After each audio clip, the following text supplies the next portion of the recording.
Matilda was very late in starting school.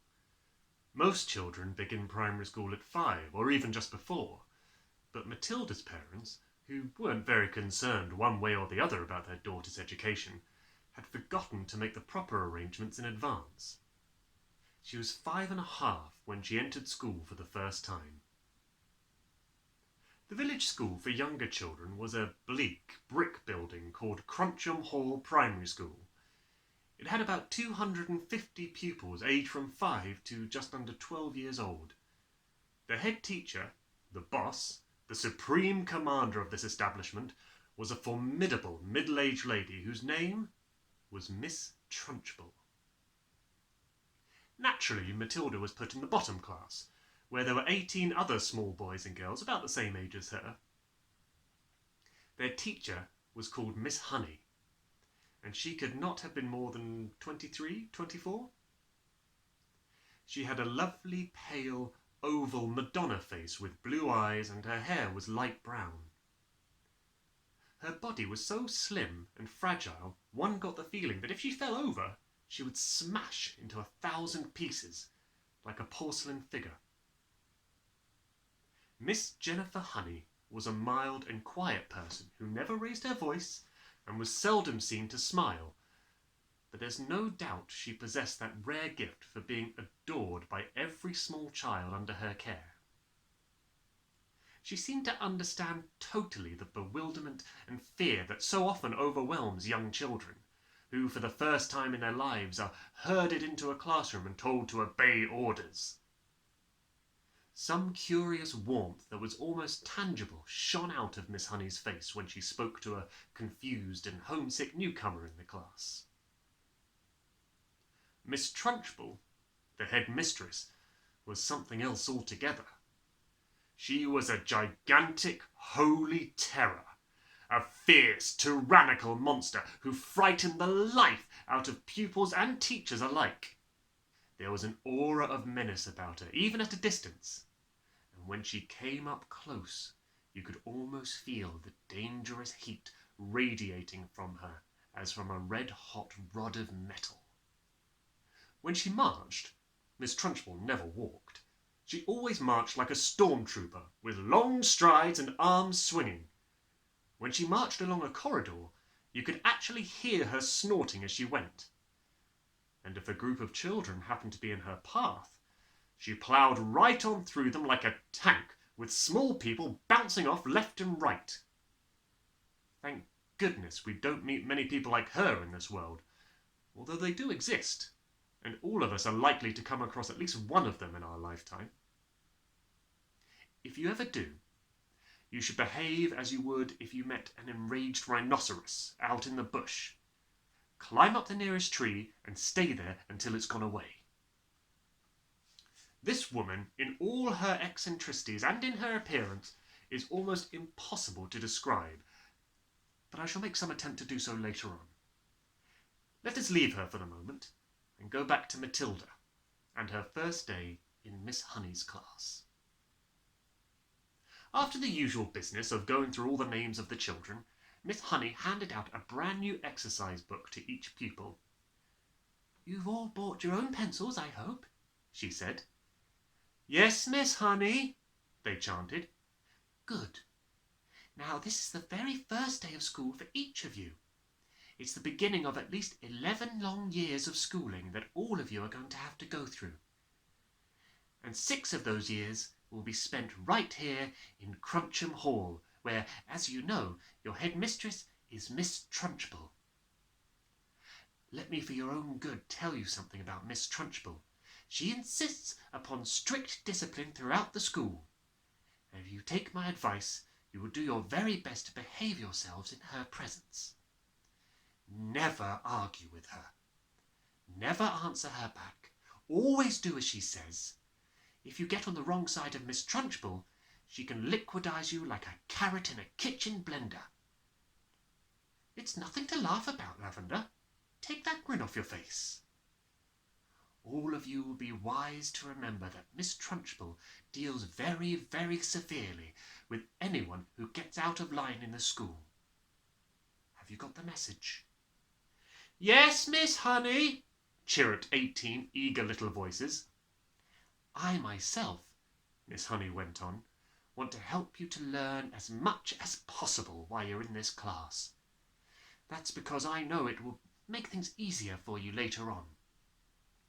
For example, by the end of this week, I shall expect every one of you to know the 2 times table by heart. And in a year's time, I hope you'll know all the multiplications, up to 12. It will help you enormously if you do. Now then, do any of you happen to have learnt the 2 times table already? Matilda put up her hand. She was the only one. Miss Honey looked carefully at the tiny girl with the dark hair and a round, serious face sitting in the second row. Wonderful, she said. Please stand up and recite as much of it as you can. Matilda stood up and began to say the 2 times table. When she got to twice 12 is 24, she didn't stop. She went right on with twice 13 is 26, twice 14 is 28, twice 15 is 30, twice 16 is... Stop! Miss Honey said.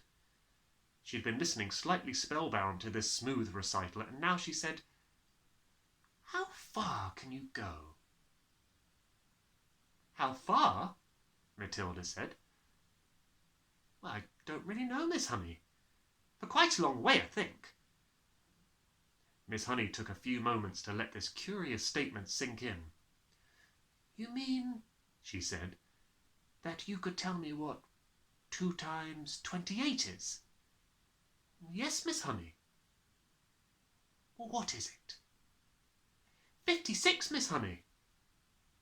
Well, what about something much harder, like 2 times 487?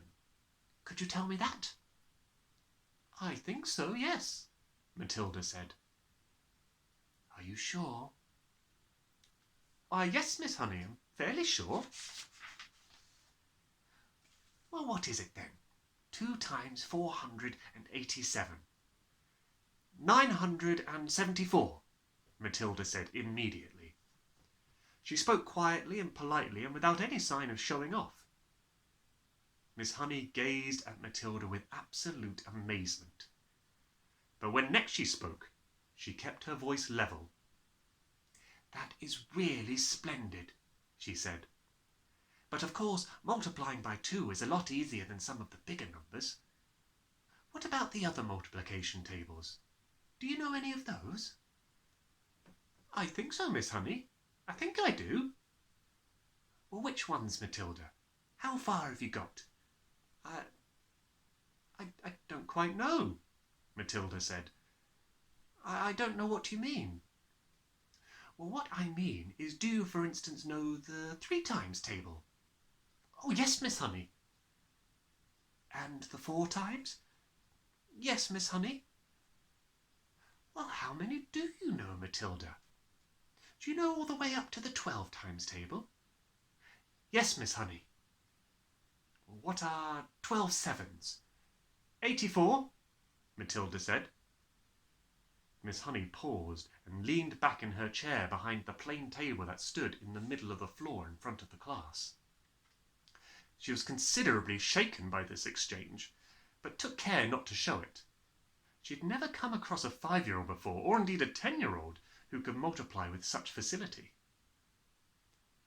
I hope the rest of you are listening to this, she said to the class. Matilda's a very lucky girl. She has wonderful parents who've already taught her to multiply lots of numbers. Was it your mother, Matilda, who taught you? No, Miss Honey, it wasn't. Oh, you must have a great father, then. He must be a brilliant teacher. No, Miss Honey, Matilda said quietly. My father didn't teach me. You mean you taught yourself? I don't quite know, Matilda said truthfully. It's just that I don't find it very difficult to multiply one number by another. Miss Honey took a deep breath and let it out slowly. She looked again at the small girl with bright eyes standing beside her desk, so sensible and solemn. You say you don't find it difficult to multiply one number by another, Miss Honey said. Could you try to explain that a little bit, please? Oh, dear, Matilda said. I'm not really sure. Miss Honey waited. The class was silent, all listening. For instance, Miss Honey said, if I asked you to multiply 14 by 90... No, that's too difficult. It's 276, Matilda said softly. Miss Honey stared at her. Then she picked up a pencil and quickly worked out the sum on a piece of paper. What did you say it was? She looked up. 266, Matilda said. Miss Honey put down her pencil and removed her spectacles and began to polish the lenses with a piece of tissue. The class remained quiet, watching her and waiting for what was coming next. Matilda was still standing up beside her desk. Now tell me, Matilda, Miss Honey said, still polishing, try to tell me exactly what goes on inside your head when you get a multiplication like that to do. You obviously have to work it out in some way, but you seem to be able to arrive at the answer almost instantly. Take the one you've just done, 14 multiplied by 19. I simply put the 14 down in my head and multiply it by 19, Matilda said. I'm afraid I don't know how else to explain it. I've always said to myself that if a little pocket calculator can do it, why shouldn't I? Why not indeed, Miss Honey said. The human brain is an amazing thing. I think it's a lot better than a lump of metal, Matilda said. That's all a calculator is. How right you are, Miss Honey said. Pocket calculators are not allowed in this school anyway. Miss Honey was feeling quite quivery. There was no doubt in her mind that she had met a truly extraordinary mathematical brain. And words like child genius and prodigy went flitting through her head. She knew that these sort of wonders do pop up in the world from time to time, but only once or twice in 100 years. After all, Mozart was only 5 when he started composing for the piano, and look what happened to him.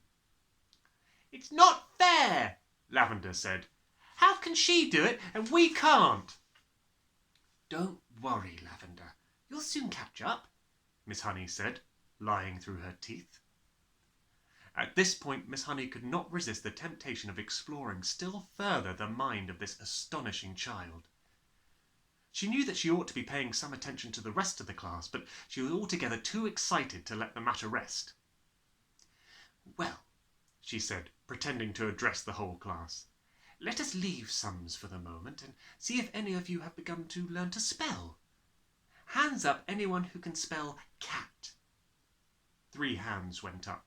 They belonged to Lavender, a small boy called Nigel, and to Matilda. Spell cat, Nigel. Nigel spelt it. Miss Honey now decided to ask a question that normally she would not have dreamed of asking the class on its first day. I wonder, she said, whether any of you 3 who know how to spell cat have learned to read a whole group of words when they're strung together in a sentence. I have, Nigel said. So have I, Lavender said. Miss Honey went to the blackboard and wrote with her white chalk the sentence, I have already begun to learn how to read long sentences.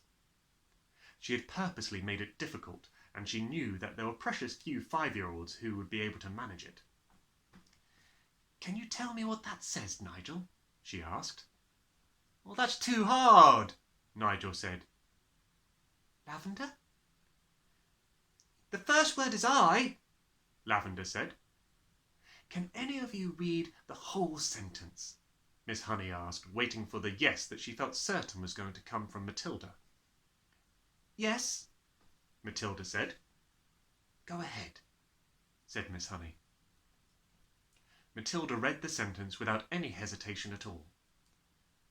That really is very good indeed, Miss Honey said, making the understatement of her life. How much can you read, Matilda?"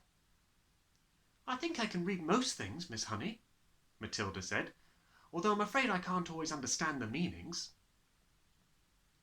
Miss Honey got to her feet and walked smartly out of the room, but she was back in 30 seconds carrying a thick book. She opened it at random and placed it on Matilda's desk. "This is a book of humorous poetry," she said. "See if you can read that one aloud." Smoothly, without a pause, and at a nice speed, Matilda began to read. "An epicure dining at Crewe found a rather large mouse in a stew. Cried the waiter, 'Don't shout and wave it about, or the rest will be wanting one too.'" Several children saw the funny side of the rhyme and laughed. Miss Honey said, "Do you know what an epicure is, Matilda?" "It's someone who's dainty with his eating," Matilda said. "That's correct," Miss Honey said. "And do you happen to know what that particular type of poetry is called?" "It's called a limerick," Matilda said. "That's a lovely one. It's so funny." "It's a famous one," Miss Honey said, picking up the book and returning to her table in front of the class. "A witty limerick is very hard to write," she added. "They look easy, but they're most certainly not." "I know," Matilda said. "I've tried quite a few times, but mine are never any good." "You have you?" Miss Honey said, more startled than ever. "Well, Matilda, I would very much like to hear one of these limericks you say you've written. Could you try to remember one for us?" "Well," said Matilda, hesitating, "I've actually been trying to make up one about you, Miss Honey, while we've been sat here." "About me?" Miss Honey cried. "Well, we've certainly got to hear that one, haven't we?" "I don't think I want to say it, Miss Honey." "Oh, please tell it," Miss Honey said. "I promise I won't mind." "I think you will, Miss Honey, because I have to use your first name to make things rhyme, and that's why I don't want to say it." "How do you know my first name?" Miss Honey asked. "I heard another teacher calling you by it just before we came in," Matilda said. "She called you Jenny." "I insist upon hearing this limerick," Miss Honey said, smiling one of her rare smiles.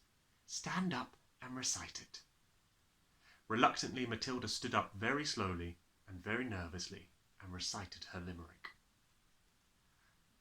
"The thing we all ask about Jenny is surely there cannot be many young girls in the place with so lovely a face. The answer to that is not any." The whole of Miss Honey's pale and pleasant face blushed a brilliant scarlet. Then once again she smiled. It was a much broader one this time, a smile of pure pleasure. "Why, thank you, Matilda," she said, still smiling. "Although it's not true, it really is a very good limerick." Oh dear, I must try to remember that one." From the third row of the desks, Lavender said, "It's good. I liked it." "It's true as well," a small boy called Rupert said. "Course it's true," said Nigel. Already the whole class had begun to warm towards Miss Honey, although as yet she had hardly taken any notice of any of them except Matilda. "Who taught you to read, Matilda?" Miss Honey said. "I just sort of taught myself, Miss Honey." "And have you read any books all by yourself? Any children's books, I mean?" "I've read all the ones that are in the public library in the High Street, Miss Honey." "And did you like them?" "I liked some of them very much indeed," Matilda said, "but I thought others were terribly dull." "Tell me one that you liked." "I liked The Lion, the Witch and the Wardrobe," Matilda said. "I think Mr. C.S. Lewis is a very good writer, but he has one failing. There are no funny bits in his books." "You're right there," Miss Honey said. "There aren't many funny bits in Tolkien either," Matilda said. "Do you think that all children's books ought to have funny bits in them?" Miss Honey asked. "I do," Matilda said. "Children are not so serious as grown-ups, and they love to laugh." Miss Honey was astounded by the wisdom of this tiny girl. She said, And what are you going to do now that you've read all the children's books? I'm reading other books, Matilda said. I borrow them from the library. Mrs. Phelps is very kind to me. She helps me to choose them. Miss Honey was leaning far forward over her work table and gazing in wonder at the child. She'd completely forgotten now about the rest of the class. What other books? She murmured. I'm very fond of Charles Dickens, Matilda said. He makes me laugh a lot, especially Mr. Pickwick. At that moment, the bell in the corridor sounded for the end of class. And that is the end of chapter 7. Bye.